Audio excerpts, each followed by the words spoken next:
balik lagi sama aku Melinda Gunanti. Kali ini kita bakalan cerita-cerita lagi tentang film. Film yang mau kita ceritain kali ini adalah film Bagi Tiga, guys. Ya, sama dengan film Bagi Dua ya. Ini tuh menceritakan seseorang yang ingin melawan memberantas kejahatan. Tapi di film Bagi Tiga ini, guys, Roni ini bukan cuma melawan teroris, tapi bakalan melawan satu negara. Gimana sih ceritanya? Yuk langsung aja.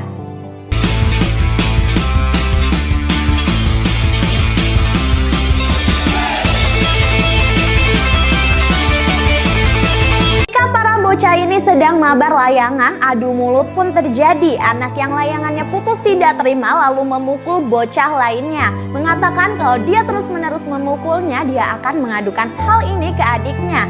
Karena ditantang, dia pun berteriak memanggil nama Roni.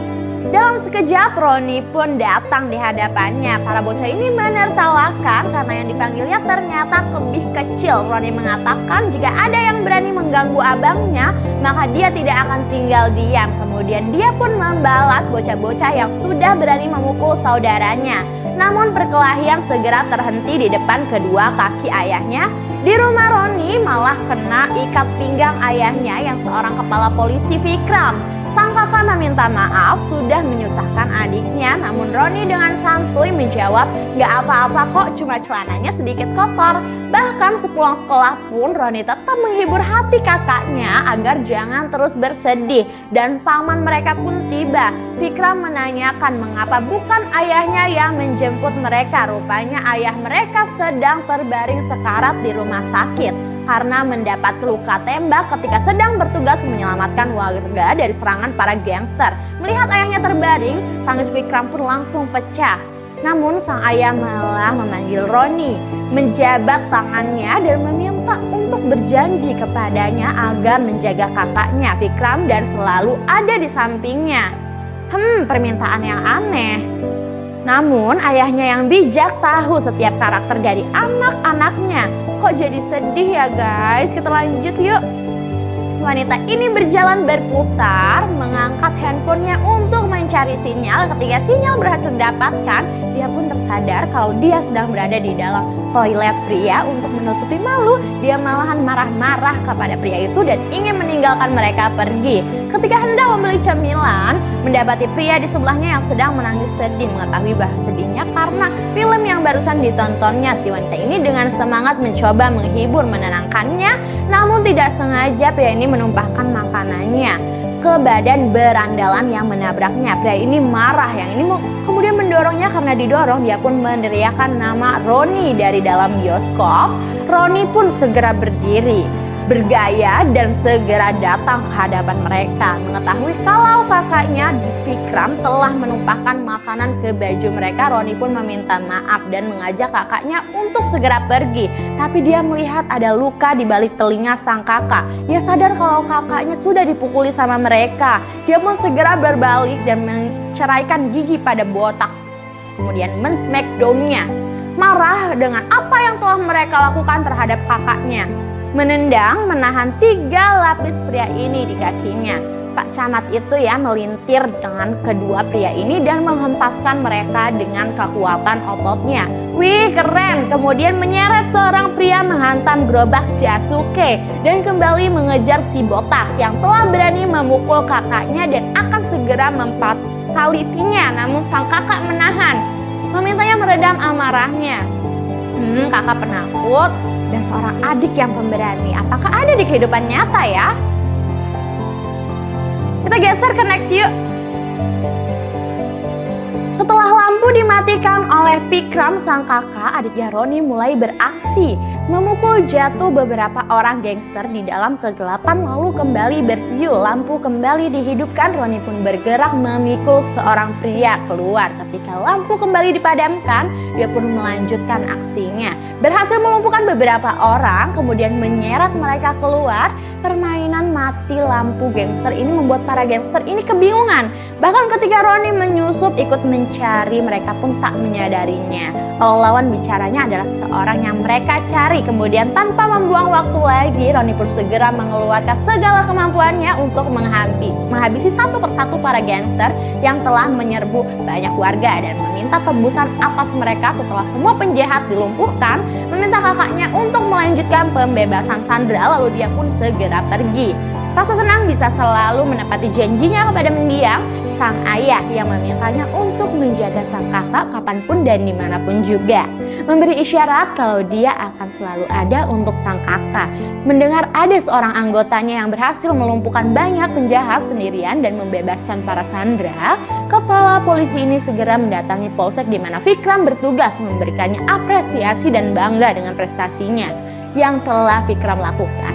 Namun pimpinan gangster yang mendengar kabar penangkapan anak buahnya marah dan akan segera kembali melakukan pembalasan. Anak buah gangster ini kaget melihat orang yang menghajar mereka hari itu rupanya sedang diculik oleh para rekan-rekannya. Pria ini berpura-pura culun. Ketika dua orang ini ingin memberitahu, malahan disuruh diam oleh bosnya karena mereka sedang dihukum, tak boleh ngomong hari itu. Ono-ono wahai cowok-cowok penjahat, ini meminta si pria untuk menelpon keluarganya untuk meminta uang tebusan penculikannya. Rupanya pria ini sengaja menelpon kakaknya yang seorang polisi dan terus berpura-pura culun di hadapan mereka. Namun ketika waktu 15 menit telah habis dan kakaknya tak kunjung datang, para penjahat ini akan segera memotong jari tangannya. Dan benar saja guys, penjahat ini mengiris dan tak bisa lagi. Pria ini Roni mulai menunjukkan ke para penjahat ini dengan siapa sebenarnya mereka sedang berhadapan. Melompat, menerjang, menghajar mereka satu persatu dan melempar seorang pria ke para penjahat ini yang mulai takut kepadanya dengan memegang rantai bergantung, berlari vertikal, melompat di antara tumpukan mobil, rongsokan memutari para penjahat yang hendak kabur dan meruntuhkan mobil sehingga mereka tak bisa lagi kabur. Lalu sang kakak pun tiba dan membawa dan membereskan hasil tangkapan adiknya. Wah, enak juga ya jadi kakaknya, tinggal terima beres aja. Ketika pria ini sedang video call dengan adiknya dari luar negeri, tiba-tiba bel kamar hotelnya berbunyi dan segera bergegas membukakan pintu. Sembari menunggu abangnya kembali, dia kaget melihat abangnya. Rupanya dia sedang diserang oleh dua orang tak dikenal, namun dia hanya bisa berteriak melalui video call agar mereka tidak menyakiti saudaranya. Melihat abangnya berteriak minta tolong, dia pun hanya bisa marah dan berteriak tanpa bisa melakukan sesuatu.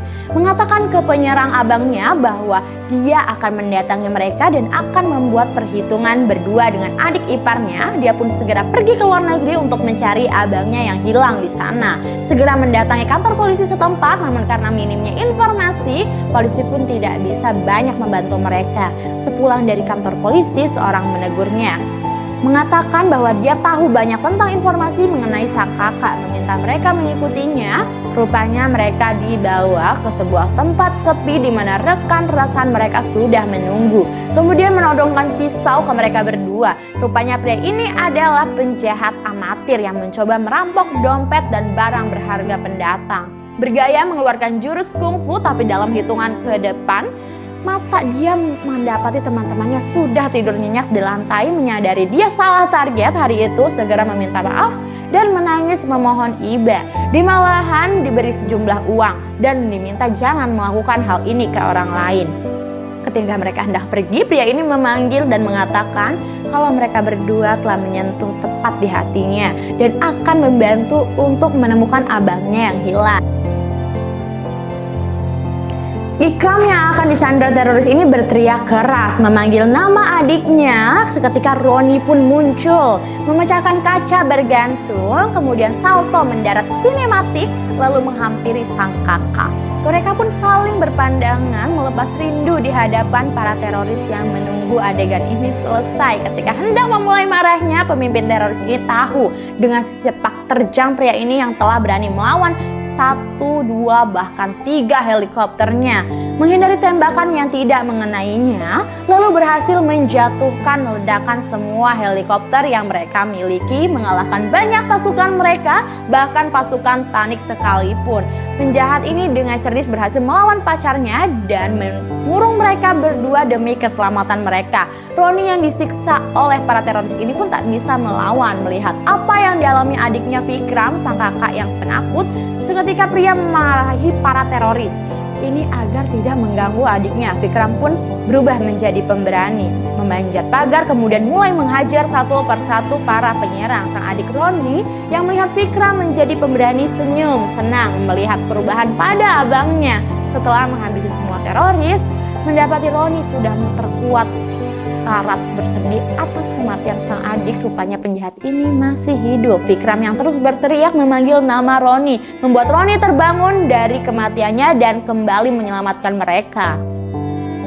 Akhir cerita, Vikram sang kakak mendapatkan bintang tanda jasa atas keberhasilan memulangkan semua sandera ke rumah mereka. Dan mendiang sang ayah pun muncul. Mereka memberikan hormat kepada Ronnie. Terima kasih sudah menonton. And see you again guys. Itu dia ceritanya. Gimana nih? Keren gak sih? Kayak berdebar-debar gitu ya. Namanya juga film Bollywood ya, film India ya. Nah, kalian mau aku bahas film apa lagi? Kalian boleh komen aja ya di kolom komentar. Nanti aku akan bahas filmnya ya, akan cerita-cerita filmnya biar kalian yang malas nonton jadi tahu nih ceritanya. Terima kasih sudah menonton sampai habis ya. Seperti biasa, jangan lupa untuk like, komen, share, subscribe, dan nyalakan notifikasi pastinya agar kalian tidak ketinggalan video-video kita selanjutnya. Bye-bye guys, see you!